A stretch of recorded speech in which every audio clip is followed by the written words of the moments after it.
बॉलीवुड फिल्मों के विलेन रजा मुराद ने योगी सरकार की जमकर तारीफ की है। उन्होंने कहा कि योगी सरकार ने निश्चित तौर पर बेहतर काम किया है, जिसके चलते जनता ने उन्हें दोबारा चुना है। प्रयागराज पहुंचे रजा मुराद ने कहा कि वे 51 वर्षों बाद भी संगम नगरी प्रयागराज पहुंचे हैं। यहाँ काफी कुछ बदलाव नजर आ रहा है। उन्होंने नोएडा में फिल्म सिटी बनाए जाने के योगी सरकार के फैसले का स्वागत किया। बॉलीवुड के विलेन रजा मुराद ने कहा कि आज प्रदेश में फिल्मों के निर्माण के लिए सरकार बेहतर माहौल दे रही है, सब्सिडी दे रही है और फिल्म कलाकारों को सुरक्षा भी दे रही है, जिससे अब यहाँ पर प्रोड्यूसर फिल्में बनाने के लिए आ रहे हैं। रजा मुराद ने कहा यूपी में कई बेहतरीन लोकेशन हैं जहाँ फिल्मों का निर्माण हो सकता है। हालांकि उन्होंने योगी सरकार से मांग की है कि यूपी में बनने वाली फिल्मों में 20% स्थानीय लोगों को भी काम मिलना चाहिए। इस मौके पर बॉलीवुड के विलेन रजा मुराद ने योगी सरकार की कानून व्यवस्था की जमकर सराहना की। मैं आज से 51 साल पहले यहाँ आया था। सिविल लाइंस पे कोई बार्नेट्स होटल था, मैं वहाँ ठहरा था और यहाँ कोई उत्तम पैलेस नाम का कोई थिएटर है, वहाँ फिल्म परिचय लगी थी तो वो मैंने देखी थी। बड़ा प्यार है इस शहर से। संगम भी है, गंगा जी भी हैं, जमुना जी भी हैं और यहाँ दोनों का मिलन होता है। ये बहुत ही एक पवित्र और पावन स्थल है।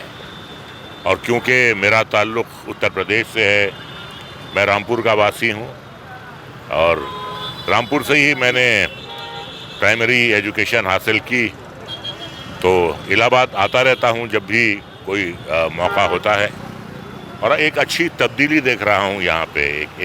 एक अच्छा चेंज दिखाई दे रहा है आपके शहर में। अच्छा, क्या दिख रहा है आपको, क्या बदलाव आया है? बदलाव काफ़ी अच्छा लग रहा है।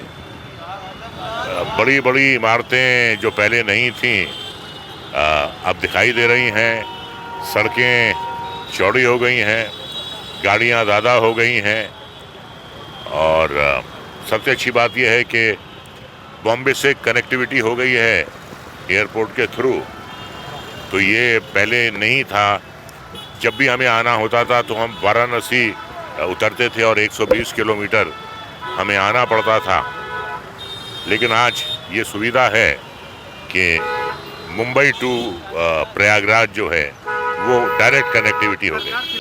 यूपी के रामपुर जिले से ताल्लुक रखने वाले बॉलीवुड के विलेन रजा मुराद ने आजम खां को लेकर कहा कि आजम खां के खिलाफ आपराधिक मुकदमे चल रहे हैं, वहीं कोर्ट में उनके मुकदमे का ट्रायल चल रहा है।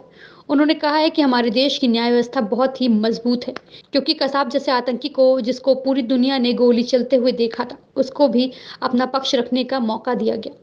उन्होंने कहा कि आजम खां को भी न्यायपालिका पर भरोसा करना चाहिए। देखिए, उन पे केस चल रहे हैं, एक दो केसेस में उनको सजा भी हुई है।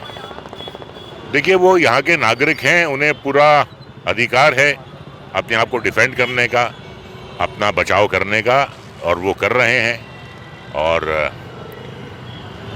मैं ना उनका पक्ष ले रहा हूँ, ना मैं उनके विपक्ष में बात कर रहा हूँ, लेकिन जो हमारे मुल्क का कानून है वो ये कहता है कि जब तक किसी भी मुल्जिम पे जुर्म ना साबित हो तब तक वो बेगुनाह है। तो उन पे मुकदमे चल रहे हैं, दूध का दूध पानी का पानी हो जाएगा। हमारा तो ऐसा देश है कि हमने अजमल कसाब को भी सफाई देने का मौका दिया, जबकि पूरी दुनिया ने उसे गोलियां बरसाते हुए देखा था। उसके बाद भी उसे अपनी सफाई देने का पूरा मौका मिला। हमारा देश तो इतना महान देश है, तो उन्हें भी हक है अपनी सफाई देने का। अगर वो बेगुनाह है तो फिर उसमें कोई डरने की कोई बात नहीं है।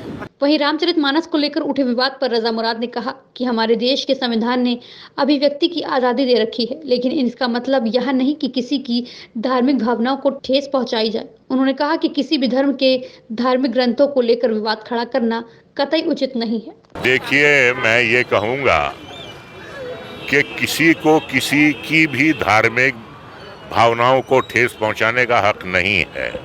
वो आप हिंदू हैं या आप मुसलमान हैं या आपका ताल्लुक किसी भी मज़हब से है, आपको देखिए, जो हमारा संविधान है, संविधान से गिर के बात है। तो जो भी करता है, जिसकी भी धार्मिक भावनाओं को ठेस पहुंचती है, तो आपको अपने मुंह से शब्द निकालने से पहले ये सोचना चाहिए। ये हम सब का मुल्क है, संविधान ने हम सबको बराबर का इख्तियार दिया है इसमें रहने का, तो किसी को किसी की भी धार्मिक भावनाओं को ठेस पहुंचाने का हक नहीं।